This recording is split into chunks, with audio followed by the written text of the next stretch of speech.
Tout de suite, c'est l'invité de Paris Direct. Et cet invité aujourd'hui, c'est vous, Benoît Victine. Bonjour. Bonjour. Correspondant permanent du journal Le Monde à Moscou, prix Albert Londres. L'Enclave vient de sortir. C'est votre troisième roman aux arènes, un roman initiatique qui nous ramène au cœur d'un moment de bascule de l'histoire dont on sent sans doute encore les effets. Et on va y revenir dans un instant, si vous le voulez bien. On évoquait à l'instant, Damien Lefaisait, l'élection présidentielle américaine du mois de novembre. En Russie aussi, on va élire un président cette année, le 17 mars prochain, dans 2 mois et 1 jour tout juste. Vladimir Poutine, qui est au pouvoir depuis 1999, brigue un 5e mandat. Sa réélection, faute d'opposition, est écrite d'avance.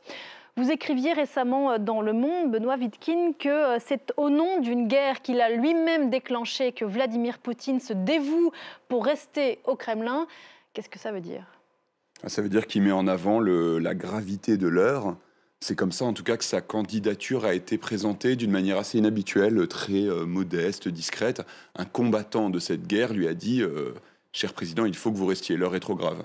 Mais d'ailleurs, ce qui est intéressant, c'est que c'est au nom de cette guerre, et parfois, selon les besoins du moment, selon les besoins du message à faire passer à la population, on fait tout pour la faire oublier, cette guerre. On oscille entre la guerre existentielle et la normalité dans laquelle les citoyens sont encouragés à continuer à vivre. Ouais, une guerre qui est partout et nulle part à la fois en Russie, c'est ce que vous écriviez récemment. Ça veut dire quoi ? C'est quoi la promesse faite aux Russes après presque 2 ans de conflit là aujourd'hui ? Ça, c'est le... Alors, il y en a d'autres, évidemment, des points faibles dans la stratégie russe et dans celle de Poutine. Mais c'est selon moi l'un des plus importants depuis le tout début. On y a un peu moins songé quand l'armée russe était très bousculée sur le terrain et que donc il s'agissait avant tout de tenir. Maintenant, l'armée russe tient, mais personne n'a jamais expliqué aux Russes quelle serait la victoire. À quoi pouvait ressembler une victoire. Poutine lui-même ne le dit pas, il promet la victoire sans expliquer. Donc le projet, ça n'est pas clair. Alors, les gens qui connaissent Poutine de plus ou moins loin et de plutôt loin en ce moment, puisqu'il est devenu assez inaccessible, pensent que lui, son projet, c'est toujours la capitulation de l'Ukraine. Ça ne fait pas un projet pour la Russie, certes, mais c'est la version maximaliste de son plan, elle tient toujours. Capitulation de l'Ukraine. Et en forçant les Ukrainiens à la négociation. La négociation en elle-même serait peut-être le but, et quel que soit ce qu'on négocie. Oui et non. Et Poutine a sans doute en ce moment très envie de négocier. Ça ne veut pas dire d'arriver à un résultat. Parler est plus, pas forcément l'objectif final, mais un instrument. Parler va forcément, aurait une influence sur l'attitude des Occidentaux durant les négociations. Le projet final, c'est pas... Alors, la négociation peut amener, peut-être synonyme de capitulation. Les forcer à la négociation. C'est ça, c'est ça. Ouais. Les forcer à ses conditions. C'est ce qu'il dit d'ailleurs explicitement. Depuis 2 ans que Vladimir Poutine a lancé l'invasion de l'Ukraine, dans le prolongement du conflit au Donbass entamé en 2014, sur lequel vous avez beaucoup écrit aussi. On s'interroge sur le rapport des Russes à cette guerre, dont ils n'ont toujours pas le droit de prononcer le nom. On a souvent dit que le coût humain, en tout cas on a supposé, aurait raison au bout d'un moment de l'adhésion apparente de la population. Selon des renseignements américains invérifiables, plus de 300 000 soldats russes ont soit été tués ou blessés sur le front en Ukraine depuis le début de la guerre. Vu d'ici, on sent comme une apathie générale des Russes. Est-ce que c'est ça le sentiment, une espèce de zone grise, non ? Non, moi l'apathie, alors on pense à l'apathie parce que c'est l'attitude traditionnelle et générale des Russes vis-à-vis de la politique. Mais finalement, ceux qui attendaient que les Russes sortent de leur apathie avaient raison, sauf qu'ils ne sont pas sortis de la manière dont ces gens-là l'attendaient. Ce que je veux dire par là, c'est qu'une bonne partie des Russes se sont mobilisés, se sont réveillés pour faire corps derrière le pouvoir. Une grande partie de la propagande ne prend pas réellement, pas profondément. C'est-à-dire que personne, ou très peu, il y en a évidemment, mais assez peu de gens vous parlent spontanément des nazis ukrainiens ou de la nécessité d'un projet impérial russe. En revanche, ce dont les gens parlent assez spontanément, ce qui a fini par infuser, c'est l'idée que le conflit a lieu contre l'Occident et que la Russie est une fois de plus dans l'histoire agressée. Et ça fait l'une des raisons de la cohésion et les pertes, en un mot rapide, le pouvoir a préventivement plutôt bien joué le coup. C'est-à-dire, il y a une classe moyenne, en quelque sorte, nouvelle, qui se forme à la faveur de la guerre. Les soldats reçoivent des salaires importants, les familles de tués reçoivent des sommes très importantes. Ces gens-là ont accès à l'université, donc il y a le pouvoir à anticiper cette question-là. Et jusque-là, ça tient à la faveur aussi de la répression des quelques-uns qui avaient encore le courage de dire quelque chose. Oui, c'est un oubli de ma part, évidemment, de ne pas mentionner la répression qui est la touche finale, qui est massive, brutale, et qui, effectivement, suffit à nouer ce qui n'était pas entièrement noué. Jusqu'à la folie presque. Je renvoie à un des articles que vous avez écrit récemment du Le Monde. Alors vous le disiez dans Le Monde, vous disiez à l'instant, Poutine l'assume, hein, il est un président candidat contre l'influence occidentale et c'est là-dedans, dans cette boîte-là, qu'il range à peu près tout ce qu'il fait en ce moment. C'est à ce titre aussi qu'on sent que l'étau se resserre sur la société russe. On parlait de la communauté LGBT ces dernières semaines, c'est le cas aussi pour le droit à l'IVG. Petit à petit, ça se serre comme ça ? Oui, c'est en parallèle de la guerre. Alors ça avait débuté avant, mais effectivement, cette offensive ultra-conservatrice, c'est un pendant de la guerre. Et à quel point est-ce que Poutine lui-même est convaincu? C'est toujours une question un peu piégeuse et pas forcément passionnante. Mais en tout cas, ce qui est évident, c'est que c'est un outil de répression intérieure.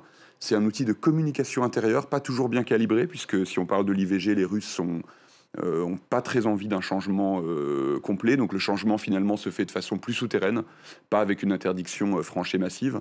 Et c'est un outil de communication internationale. L'ambition de Poutine est de fédérer derrière lui ceux en Occident qui adhèrent à ses positions ou qui contestent leur propre gouvernement, et surtout le reste du monde. Et ça, le discours conservateur est un outil qui fonctionne bien. Quelle liberté dans la Russie de Vladimir Poutine? Question qui résonne avec le propos de votre roman dont je parlais tout à l'heure, dans lequel le mot liberté revient d'ailleurs inlassablement.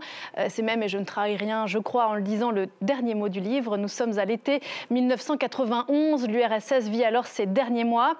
Pour tout un pays, comme pour le jeune héros de ce roman, l'enclave, donc surnommé le Gris, qui sort tout juste de prison, et bien sûr le symbole est fort.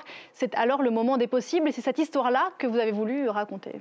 Oui, alors je sais pas si j'avais dès le début l'envie de nous amener indirectement à nous questionner sur aujourd'hui, mais ce questionnement, il est là évidemment, dans le parallèle effectivement entre ce héros dont la vie débute, qui apprend la vie, notamment en voyageant, et qui, effectivement, se posant cette question principale de ce qu'est la liberté, de ce que lui va bien pouvoir faire de cette liberté qu'il recouvre.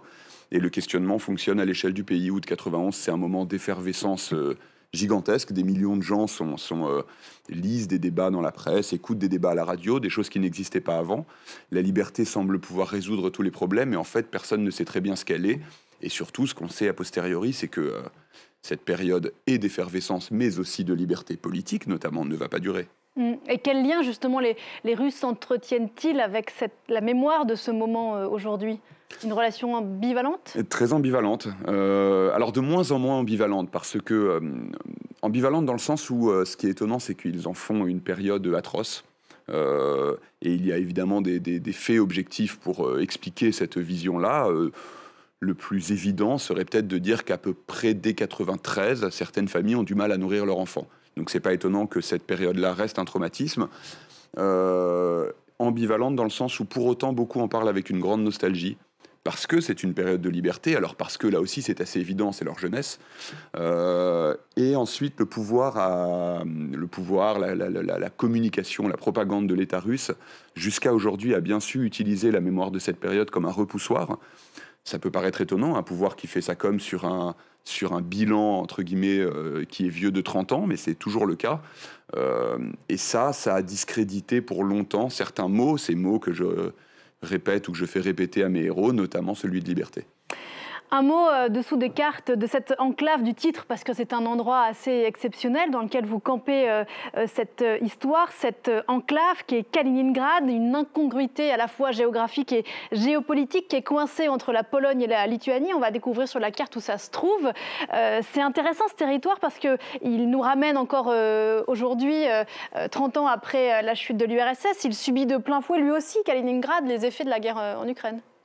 Oui, mais alors, c'est un foyer de tension, ça c'est évident, parce que la Baltique en général est un foyer de tension, parce que les deux états-majors, je crois que c'est un problème classique, mais quand on regarde la carte, les Russes voient une très grande faiblesse à Kaliningrad, les états-majors occidentaux ou de l'OTAN voient, du fait de l'existence de Kaliningrad, une faiblesse pour les pays baltes.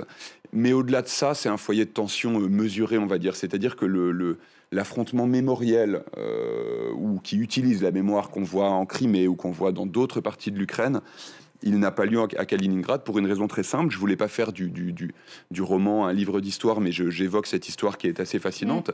C'est donc, en un mot, le départ forcé en 2 ans à peine de l'intégralité des Allemands résidant sur ce territoire allemand et l'arrivée sur la même période de colons venus d'Union soviétique qui n'avaient auparavant pas le moindre lien avec ce territoire. Ça pourrait être aujourd'hui, quand on voit que la remise en cause des frontières ou des héritages historiques qui a lieu, ça pourrait être un danger. Or, en réalité, l'un des aspects du travail de mémoire très sérieux qu'ont fait les Allemands, alors sur des sujets plus lourds, la Shoah en particulier, mais l'autre conséquence de ce travail, c'est que les mouvements de population et les mouvements de frontières qui ont eu lieu à la fin de la Seconde Guerre mondiale ne sont pas remis en cause par personne. Et les souffrances créées pour des millions de gens qui ont vécu cet exil, elles ont été tues. Alors ça, est-ce que c'est sain ? Je ne sais pas, mais en tout cas, c'est... Pour ces raisons-là, ça n'est pas une source d'inquiétude aussi grave que ça pourrait l'être. Mais il raconte aussi cet endroit du monde, comment l'histoire balaie les peuples. Et c'est là que campe ce récit, ce roman initiatique, L'Enclave, qui vient de sortir aux arènes. Merci beaucoup, Benoît Wittkin, d'être venu nous en parler ce matin. On vous lit bien sûr depuis Moscou dans les colonnes du journal Le Monde. Très bonne journée à vous et bon séjour ici à Paris.